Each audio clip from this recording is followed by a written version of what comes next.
you start off why, right? With all these options and choices. I'm looking for substance. So if you can't come with a substance level of conversation, I have no interest. Okay. You black man taking a liking to how my lifestyle is living and how I'm going, man. You being intrigued, man. That's very humbling for me, man.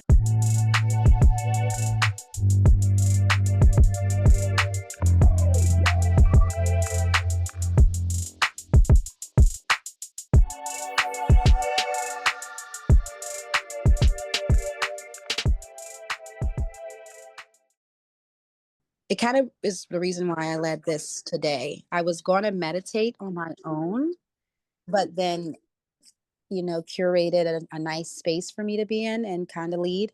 So yeah, this is what that space is for. How do you meditate, Fig or Simone? How do you go about it? I know, Simone, we talked about prayer before on your pod. You've led that, and I've seen your posts and stuff as well. Meditation. What do you think about that?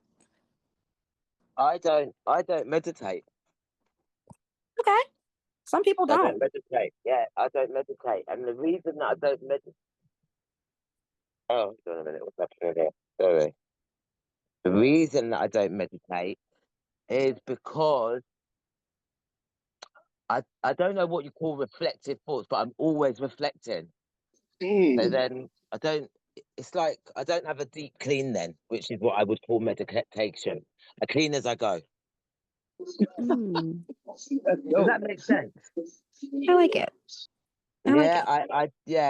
I deal with the moment that I feel that need thought and reflection at the time. Does that make sense what I'm saying? So I don't feel the need to wake up every day to meditate. No, that does make sense to me. I feel quite cleansed, like as I go. So you're dealing with things as they come. Yes? Yeah, because I like to live in the present moment.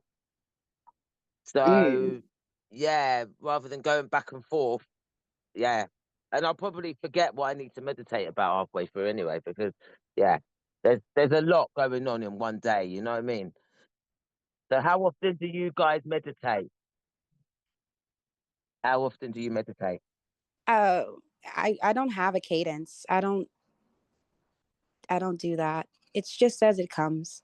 Like I said, I was inspired by some things I was reading, and it just put me in a deep thought. And when I do that, I guess reflect, as you would call it, I just make space and time to be able to do it so that I'm not distracted. Exactly. And that's right. Just a little like there's intention within reflection as well. I think with my meditation, I'm actively pursuing what I'm thinking about. So still dealing with it, dealing with it as it comes in a sense, because there's no cadence. With that, really trying to alchemize it. I'm really into alchemy. So if the thought appears to me and it's deep enough for me to think about it and reflect on it, then what's next? What am I supposed to do with it? Do I throw it away? Do I actively pursue it? What do I do? So that's how my process is. It's true because after all of that, there has to be action and knowledge. Right. Yeah. Let me jump in real quick. I just want to kind of state that, sometimes like when we talk about meditation, we get that mental sense of like what we see in Hollywood or what we think, like maybe Indian people do or Asian people do, climbing on a mountain. We meditate every day. I think the biggest time that I meditate is when I'm getting ready to lay down and close my eyes. That's the most peaceful time for me to hear things. Right. My most peaceful time is when I'm in the shower or driving. It's weird, but when I'm driving, I am in a daydream. I don't know how I haven't crashed a million cars yet, but it's like the driving is automatic, but my thoughts nice all over the place. It really is very, very strange. No, it's not. I actually just went through this, and this is another thing that I was meditating. I go into, and it's something I wanted to post about, but it's dangerous as well. I go into these catatonic states where when I'm driving, I'm very aware that I'm driving, but I'm not there. I'm there, but I'm not there. So when I realized that, I was like, I wonder why that is. Again, pursuing the thought of like, why is that? That's not safe. I don't want to cause any accidents ever. Like, you know. So, I think it's amazing that I managed to get home every day. There's never any accident. There's never any near accidents. It's all very natural. Yeah, and like Eric said, there's pockets of peace. Yeah. Yeah, I'm very aware of that. Yeah, Very, my very 10-year-old, her pocket of peace is when she's walking the dog, or when yeah, when she's with animals, that's her pocket of peace. When my daughter's praying, that's her pocket of peace. Yeah, and she does have a cadence with it. I don't know exactly what that is. I just can see it, that it happens every time that she's doing that, you know. Yeah. Honestly, I mean, I tried the whole meditation aspect, but my mind's all over the place, so it don't work for me. Yeah, you're similar to myself. So I mean, I could go, but see, when I'm like close to water, then it's like my mind is at ease and I'm like at peace. Yeah. But at least you can call that. You can call it. At least you can. Yeah, you can know that. You're aware of it. That's good. Yeah, for me, definitely the stillness is important. So if I'm by myself, completely by myself, then I have a ton of reflective thoughts, almost to a deficit, because, you meditate too long. And if you don't have a goal, I think human nature, your mind starts to drift towards things that are not maybe pleasant, things that don't bring you peace. So I have to actually watch that, because I'll start thinking about bad moments, times, losses, griefs, grievances, so I have to be goal oriented in my thoughts when it comes to that. Eric, yeah, but when you're goal orientated, doesn't that take away the essence of thinking and that's being what I was going to, calculated? yeah, that's kind of what I was going to ask Eric, especially being a counselor in a right yourself directly, actually. Is that something that, because he's talked about to me, and not, this is not to put you on the front street at all, No, Eric, go ahead, just please. to talk about how you have articulated it. That there's a time to deal with those things and then move past. Is that the thought behind that? Like, you've already dealt with those things, or is it a thing where if those things are still arising in your mind or through meditation, however we are stating it, is it something to still deal with? Yeah, exactly. Good one. I love it. I think, and I don't find, even though I say it's a bad thought, it's a negative thing. I'm only speaking from like the outside looking in. To me, I accept that. I accept all forms of that. And I think it's actually something that is okay. Like, like say, for instance, I think I told you my mom and dad passed. That hurts. That hurts. And it's not something that goes away, but at the same time, it hurts, but I don't hurt every day about it. It's something that I know it's not a good thing. But then again, I know it's something that exists. So I don't give it all that energy. I only say I want to not bring those things in because they're overwhelming, because there's something that makes you have to like take away from actually thinking about something that you want to meditate about. I want to meditate about peace. The only reason why I ever meditate is to bring myself peace, is to bring myself comfort, is to figure things out in a peaceful way. And those things get into that space and don't allow me to do that. That was very well stated. And I think that's the whole point of meditation, is the starting out is your intent. Why are you taking the time? Whether it be a second, whenever you're taking the time or finding the time, whatever you're doing, your intent behind it, the intent. So if your intent is to have peace, then absolutely you're not going to do that. Absolutely, you're right. Absolutely. Yeah, I appreciate just having that special time. And I do understand what both Simone and Figs were saying. Like, I get into that space too, where I don't even have time to meditate. I don't even have time to sit back and reflect. So I think we kind of all go inside the same, it's not just one way to meditate, or it's, even if you don't meditate, yeah, it's 1,000 ways to get to one point. Yeah, that's the conclusion of this. That's what we've discovered. Oh, everybody meditates in different ways. I do appreciate the present though, because I don't think people reflect on like that a lot in society. Like the present can be a place to reflect as well on the present. Love it. That's my most favorite place in my whole life is my present moments. Like now, I don't know where I'm going to be. I don't know where I'm going to be, in an hour. I don't know. I can only assume. And where I've been is done.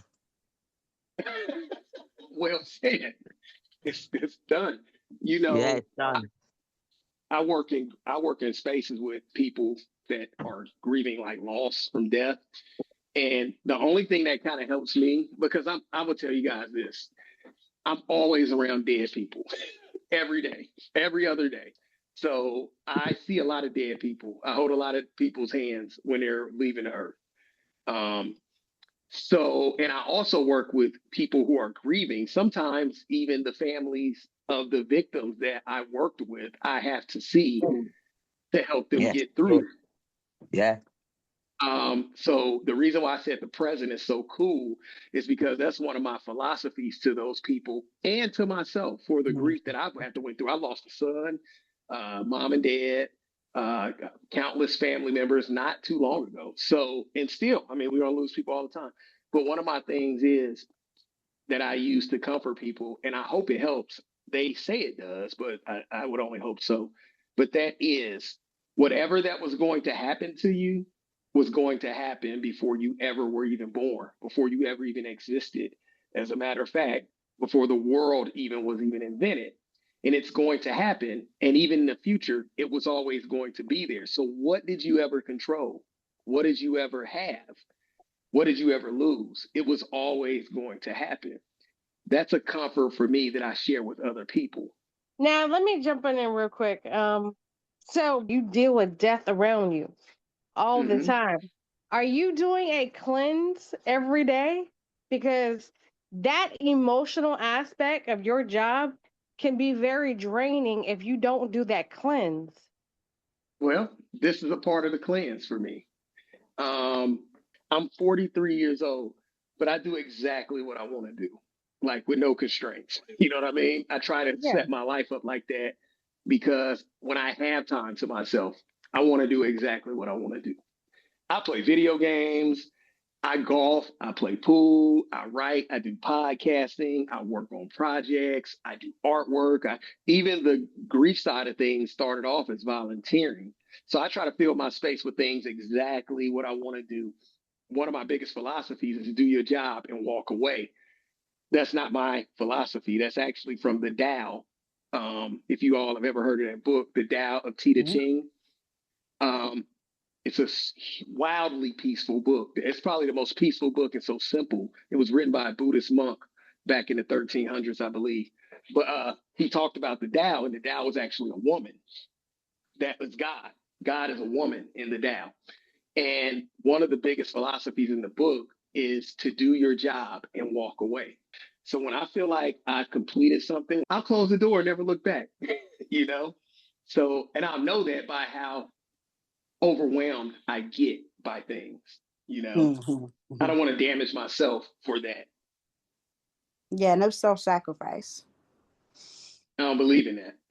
Yeah, me either. Yeah. Yeah. Good. That's good. Yeah, I tell people to be as selfish as you can be, not to be mean, because everybody thinks selfishness has this negative connotation. That's my favorite expression. What is that? I am the most.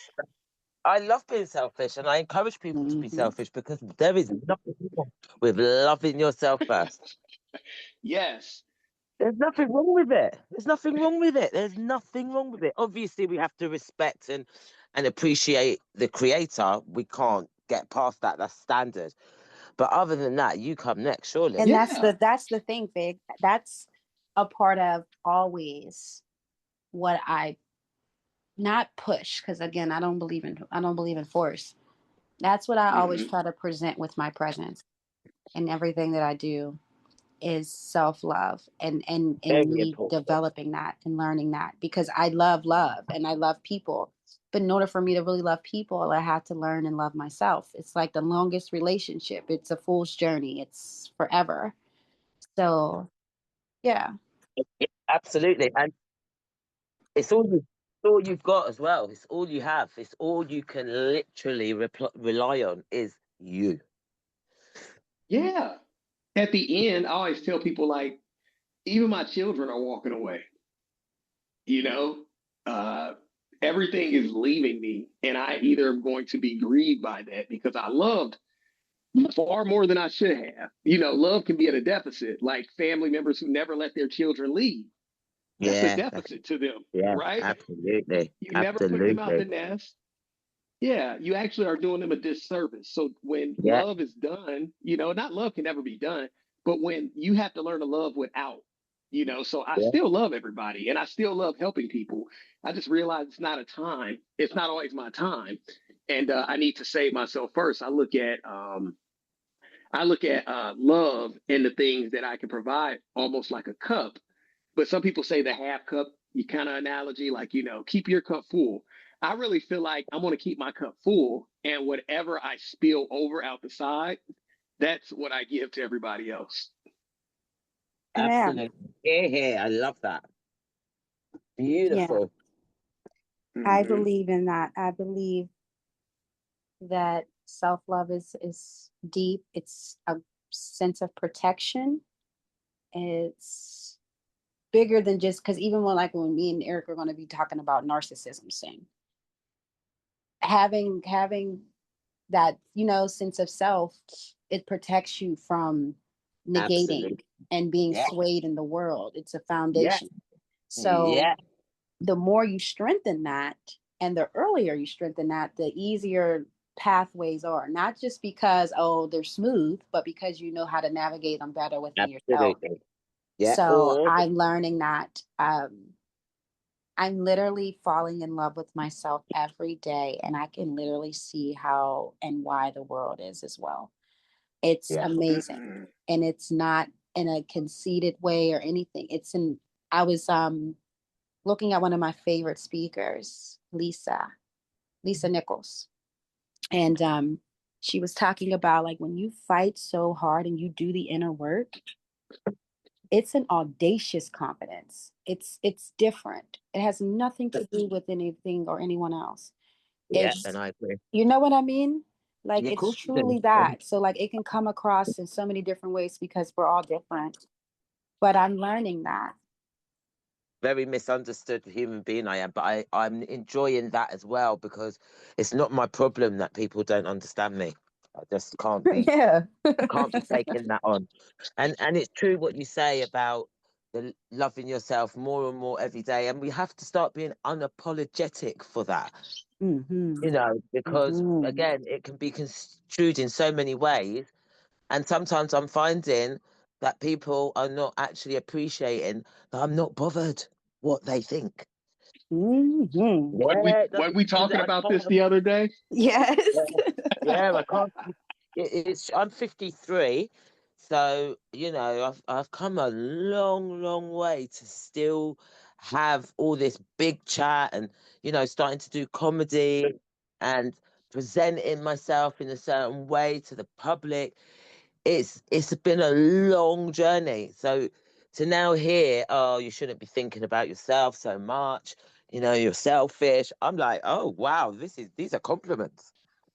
Exactly. You You're just trying to found out. insult me. You're trying to insult me. I know you are by your tone, but actually you don't even realize that you're confirming I am growing. Thank you. Yeah. Yeah. Did you Thank just you. find Thank out you. I was selfish? Believe Say me, that me again. too. Yeah, exactly. Have you ever thought that the reason that people call you selfish is actually because they're selfish?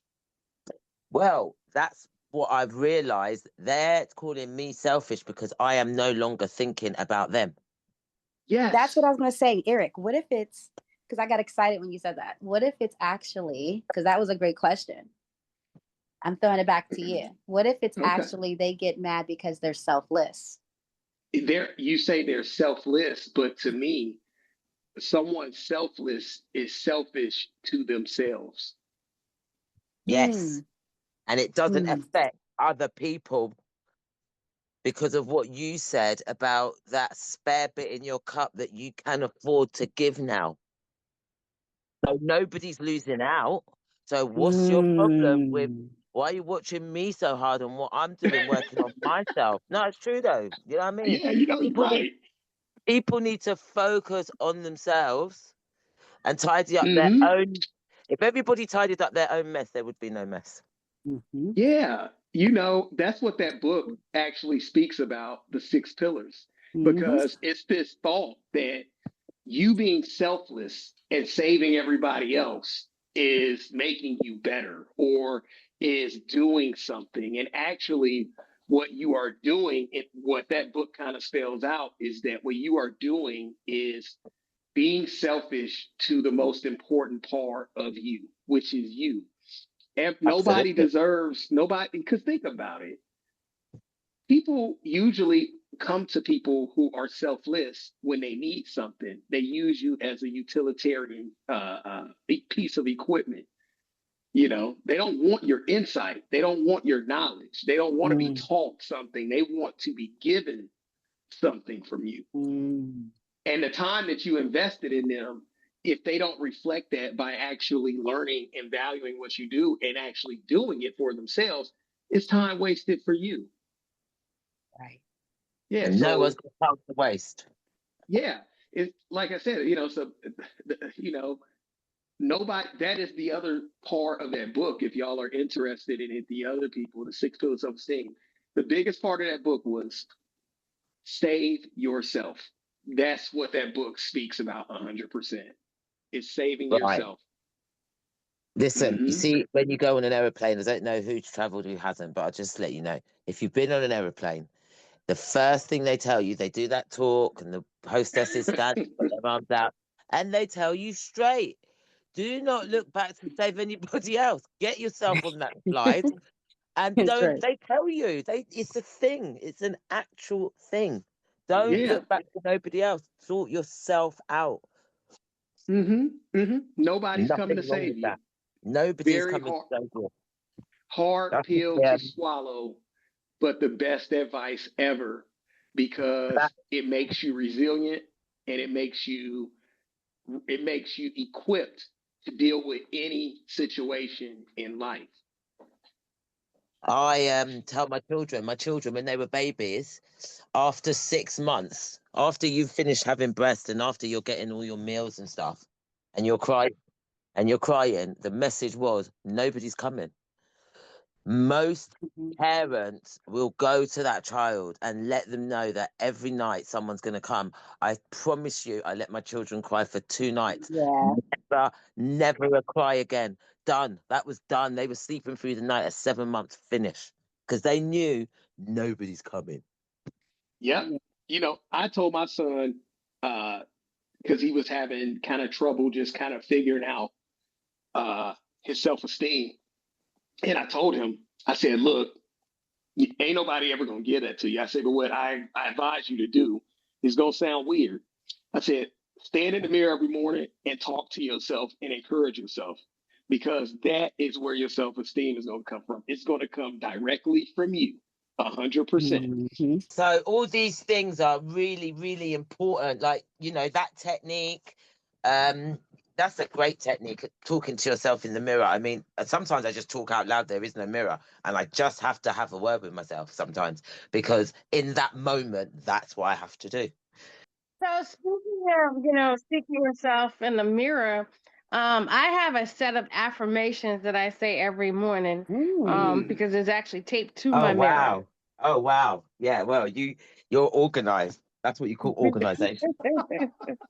100%. Yeah, because so I can send you the list of affirmations. I mean, of course, you could change it into your own wording, but it would just be a guide. Please. You know, I need to do, somebody advised me to do my comedy in front of the mirror because I don't always have an audience. So it's hard to practice.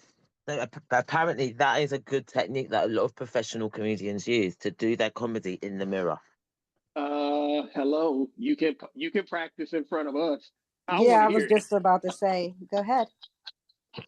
Well, yeah, that's true. That's true. That is true. That is true. That is true. Yeah. Because it's all about getting the tone right. So I might say a joke and I think, no, I need to change the tone, change a few words around. And it actually helps. It's amazing what words do. And what you can do with words, actually. That's what I mean to say. It's amazing. Absolutely. I am so impressed. Yeah. My newest person that I'm a fan of is Elle right now, because the way she can put words together is impressive. I'm talking about, because she was saying, like, when we had our first little conversation, she was telling me about like this group that we're in, and how like people, you know, kind of feel, she kind of gets the idea that people are off-putted by the way that she speaks. And I was like, and I am as well. And she was like, what do you mean? I said, because the way you speak is on a higher level. I have to like really think when I'm talking to you, when you really get into that groove, all the words are strung together well. It sounds quite natural. It's deliberate. It's intentional. I say that could be intimidating, especially to a bunch of dudes. We get intimidated by women. Of course she's going to have a way with words. She has her affirmations on her mirror. She is very intelligent. It's true. Yeah, you have to see her first. You know what I'm saying? I just did a podcast with Simone the other day, and I was juggling words out of my ass. Yeah, I thought I was fine. That's how you have to have these men, girl. You are doing it. Well done. All jokes aside, though, that one of my favorite shows that you've done was with the French lady. I forget what it was called. I can't pronounce her name. Her name is Ketty. Ketty. It's like Katie, but it's Ketty, I think. Ketty. Yes. Yeah. I always want to make sure I pronounce her name right. Ketty. It was so dope. It was really, really dope. There was a really good flow, I feel like. So if you guys ever get to like really check out a pod, catch that Club Geneva. And what was the post? You know, I'm gonna send you a friend request. Yeah, go ahead. Now, please don't get all like, oh my goodness, she talks too much about God on her page. I love the food. What's so funny? You said, "Oh my God, she talks about God too much on her page." That was hilarious. No, because a lot of people get offended by that. I don't know. No, I hear you. It's just the way you started. Oh my God. Only time I'm offended when people talk about God too much is when I know you behind the scenes. Oh yeah. You know they're being a hypocrite. I run into a lot of people who use God as a tool to get power in a community. Oh, right? Yeah, I know what you're saying. But when I know them behind the scenes, they tell me stuff that I don't really believe anybody's religious. The stuff that I hear. I will say, I think that when people start saying that they are religious, I think that there's a negative, not a negative, just there is that too, but there's the thought of that they're not human. Flesh is still flesh. So if that man is still, like, people get upset at the fact that they'll see the pastor cheats on his wife. Now, a pastor shouldn't be necessarily I'm so sorry. He's a man first, and nobody should put exactly Simone. So a pastor, that's my point. Exactly. Like, a pastor shouldn't necessarily be in that position when he does that. With that being said, though, this man is a man first. These people are people first. The church, the whole idea of the church is for you to come together in sin, to repent and to have fellowship, because we're all perfectly imperfect. So if somebody's doing something like that, and I think knows the difference, like when somebody's doing something like that and they're still being praised and being put up there and it's being like, oh, hidden, or people know about it and everybody's acting like they don't see it, then that's different. But I'm talking about the people that have opinions about these people as if they're not supposed to have shortcomings and things like that. And they do. Like if you put a man in front of a woman, regardless, I do not. There could be gay men. I know gay men that identify as gay. That if you still undress in front of them, naturally, things happen.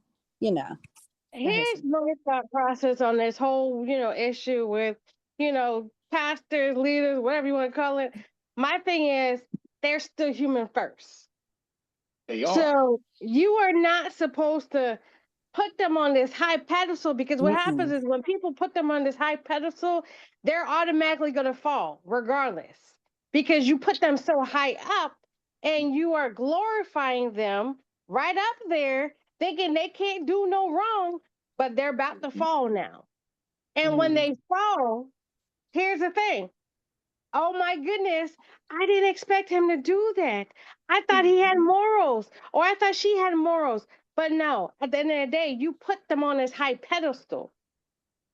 So don't be shocked when things start coming about, because at the end of the day, they have choices. You have a choice. You could go ahead and cheat on your wife, cheat on your husband, or you could go ahead and stay faithful. I do understand that 100%. And what you're trying to say is that it's nobody else's business, right? Or that people should be more empathic if it does happen. No, what I'm saying is, here's the thing. It's all in the mindset. Whether you're going to cheat or whether you're not going to cheat, whether you're going to do right, whether you're not going to, where you're going to do wrong. So you can't, especially when you got to realize, as a leader, as a pastor, they are being pulled from every single direction. They're dealing with all different types of spirits every single day. And if, like I said earlier, if they're not getting that spiritual cleanse, that spirit that they just touched, laid hands on, is being transferred into them. So therefore, they start acting out how they're not supposed to be acting out. They're not recognizing this because they're not taking time out. Hey, you know what? I'm starting to feel different, starting to act different, whatever. And not, acting on like, okay, I need to sit down. Because at that point, when you are stepping outside the will, you need to go ahead and refocus and get back inside the will of God. There's a way to preach to people if you have those flaws. There are people who preach up and there are people who preach down. And when you are out there in a leadership position and you are in charge of this congregation, that means these people come into the church without handcuffs. They're vulnerable, right? They come in there to a vulnerable space and you are the leader, right? In some states, they call that statutory rape if you have power over somebody and you abuse it for financial gain or sex. Well, sure, they do that all the time. Yeah. So what I'm saying is, when you are in that leadership position, you have to be able to preach. If you're going to preach about people doing wrong, you better preach upwards towards them and tell them, I am horribly flawed and I want to still be your leader, but I want to share true accounts of what I'm dealing with. Right. I don't think it's right for someone to. But in the Bible it says, if you are a leader, I think it's in the book of James, it speaks about if you are in this position to lead, then you have be better. Open and open. Yeah. What'd you say? Say it. You're supposed to be openly honest about what you're dealing with. But pastors, leaders don't do that. The thing about it is, even when I came into, this journey as a baby in Christ, I had a leader who spiritually molested me. What does that mean? He took advantage of me because I was a baby in Christ. I knew no better. Can you get a little bit? I mean, unless it's like horrible to you, because I'm trying to understand what is it. So, it was spiritual. We were on the phone. We were talking. He was like telling me to do certain things. I didn't know no better. He was like, you have to be able to progress the demons that's inside of you. And I'm like, okay. Well, at that time, I was very dumbfounded. So I'm so sorry to hear that, Simone. Sorry that happened to you. So at that point, after the situation transpired, I hated leaders. I didn't trust leaders with the day. So I was like, okay, you know what? I'm done with that. I mean, I turned back from God because of the simple fact that I'm like, if a leader like this going to do something to me, why am I even going to walk this path?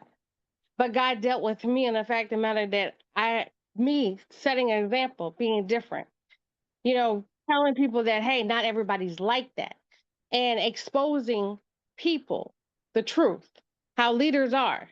So yes, when I speak on my platform, I do go ahead and expose leaders. I talk about stuff that leaders do not talk about I love because that. I'm on the opposite side of the spectrum.